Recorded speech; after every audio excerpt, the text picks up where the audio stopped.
Hi students, this is Naresh Kumar. I am going to handle operating system subject. Here you can see first unit syllabus, that is introduction, history of operating system, different kinds of operating system concepts, system calls and operating system structure.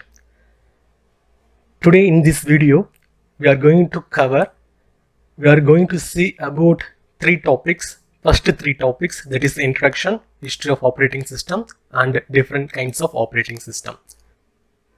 Okay, first topic is introduction about operating system. Maximum of you know about operating system because in our day-to-day life we are using computer or laptop.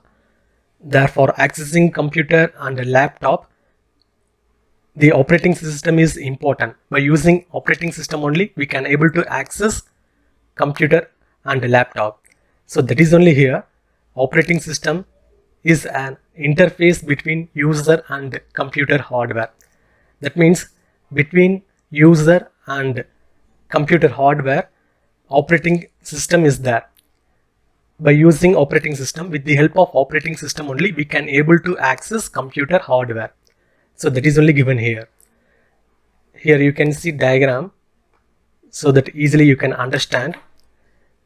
You can see three things here: hardware, operating system and then end user. So end user means that is nothing but those who are using computer, and hardware means our computer. So suppose if you want to use computer, with the help of operating system only we can able to use. So that's why between hardware and the end user the operating system is given here. So as a definition we can say it as operating system is a interface between user and the computer hardware, and it is a software which perform all basic tasks like a file management, memory management, process management, handling input output, controlling peripheral devices and etc. Here you can see important functions of operating system like memory management, processor management, device management and etc. Memory management means accessing our memory. In our computer we have memory location. To access that memory location our operating system is used. And then processor management, here in our computer each and everything is based on the process. Every task, every job is nothing but process. To handle that process our operating system is used. And then device management, that means with our computer we are connecting a number of devices like a printer, scanner and etc. To handle that devices we need operating system. Next one is file management. In our operating system, file management means creating, modifying, deleting the files. And then security. The main function of operating system is providing security to the user. This operating system used for allowing only authorized person and virus protection, and this operating system gives default application like a Defender, firewall and etc. Next one is control over system performance. That means we can monitor and control our system performance. And then job accounting. Operating system keeps track of time and resources used by various tasks. That means by using this facility we can know resources used by which task or which user. So we can know that thing by using this facility. And then error detecting aid, that means with the help of this facility we can find errors. If any error happen we can get alert message or warning message, and based on that thing we can avoid some problems. Then last one, coordination between software and user. Actually, the main function of our operating system is allowing the user to access some other software. That means our operating system is only used for accessing other software. Say for example, we have n number of softwares. For example, just you can consider VLC player. To access that VLC player, first we need to have operating system. Without operating system, we can't able to use VLC player. To access VLC player itself, we need to have operating system. That is only here. Coordination between other software and user. Next topic is history of operating system. In this topic, we are going to see 5 generation of computer. That is nothing but evolution of computer.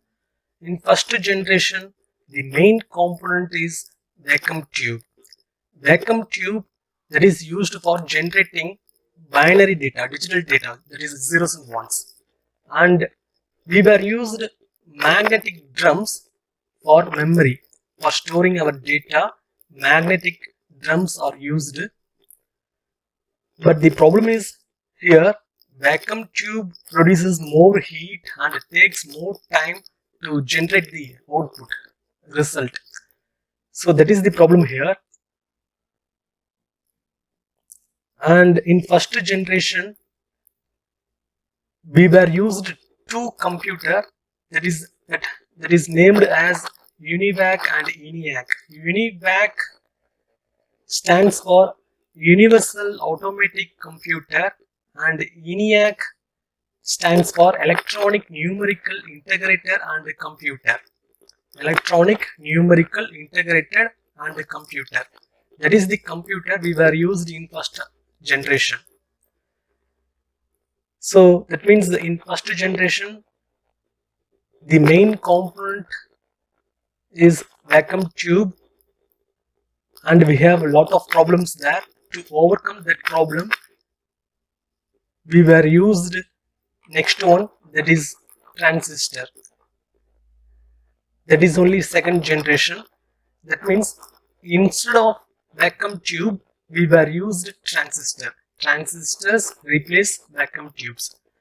That means instead of vacuum tubes, we were used transistor. So here transistors also used for generating the binary data. So this is nothing but just a switch. It will work like a normal switch. It will switch the data from 0 and then 1, or low voltage to high voltage. Like that, it is used to act as a switch between low to high or 0 to 1, like that. Here the advantage is this is very fast and cheaper and very small in size. Smaller, faster, cheaper. So that is the advantage here. Next generation is third generation. Here in third generation, important component is integrated circuits. Integrated circuits is nothing but combination of more transistors. So instead of using single transistors separately, we were used combined transistors called integrated circuits. These integrated circuits made by silicon chips called semiconductors. So it is used to reduce the size again. The next generation is fourth generation. In fourth generation, the main component is microprocessor. Microprocessor is nothing but thousands of integrated circuits. Actually, here in previous case, integrated circuit means thousands of integrated transistors. Here, thousands of integrated transistors are called integrated circuits, and here thousands of integrated circuits are called microprocessor. So in fourth generation, only we were used microprocessor. Microprocessor means nothing but thousands of integrated circuits. thousands of integrated circuits.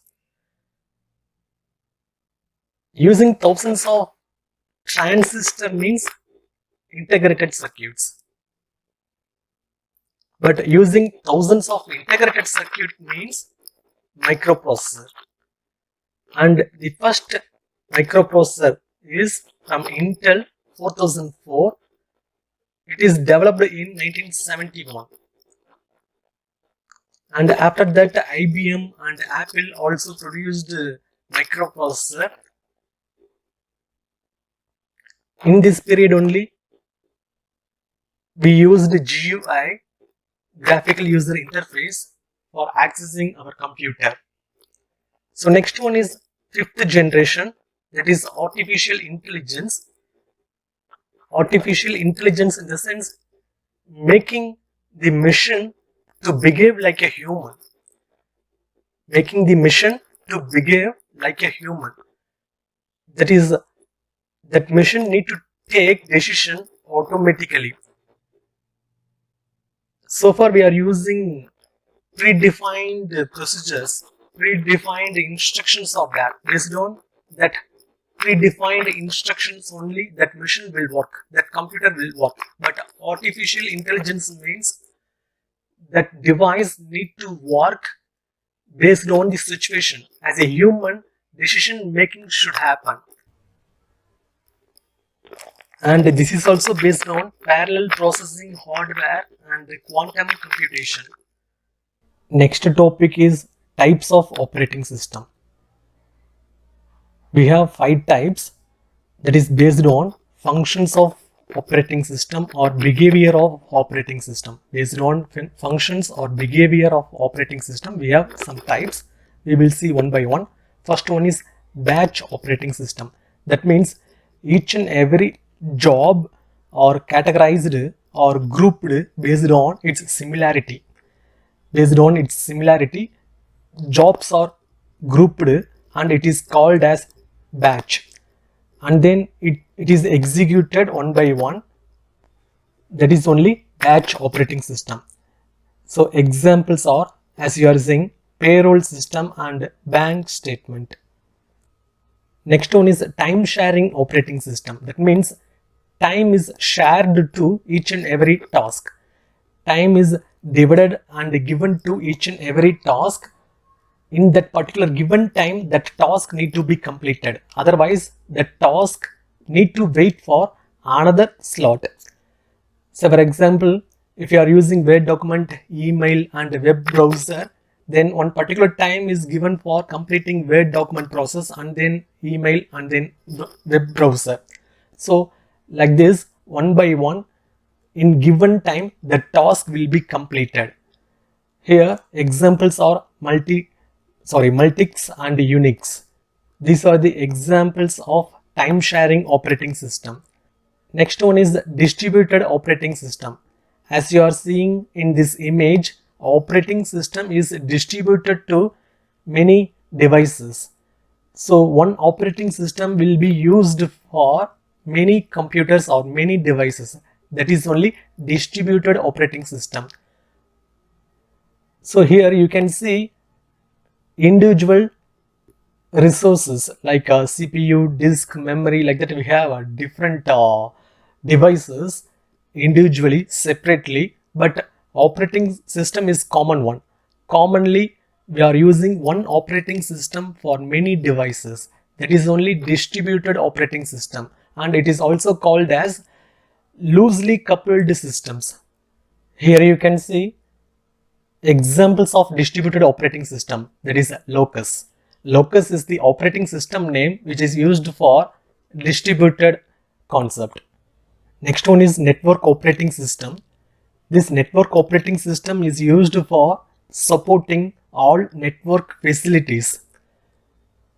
That means by using network operating system, we can establish the network connection and we can access all kind of network functions like managing the data which is in server and interact with the different users groups and using different securities applications which is in server.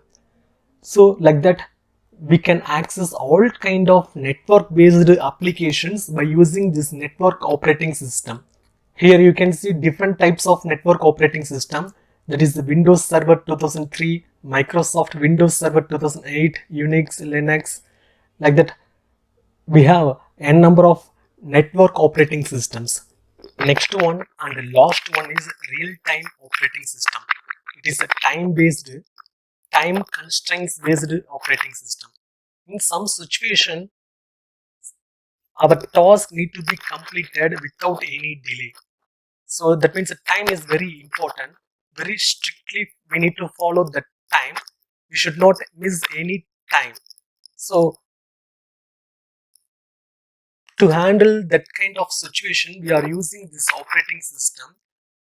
Say for example, missile systems, aircraft control systems, robots, etc.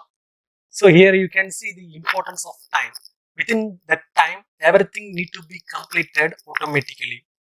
Everything need to be completed within the given time. So here time is important. For that thing only we are using this operating system, real-time operating system, and we have two types as we are saying, hard real-time operating system and soft real-time operating system. Hard means time constraints are very strict, and even the shortest possible delay is not acceptable. That is only hard real-time systems. And then soft real-time system is just opposite to hard real-time system. Here delay is acceptable, that too not too much time, not too much delay, less strict. That means we can allow little bit delay here. That is only soft real-time systems. For example, when you are using multimedia or playing audio, time is important there, but we can accept little bit delay there. That is only soft real-time systems. Thank you, students. That's all about introduction, history, different kinds of operating system. If you have any doubt, note it down. In next section, live session, we will see about that doubt. Thank you.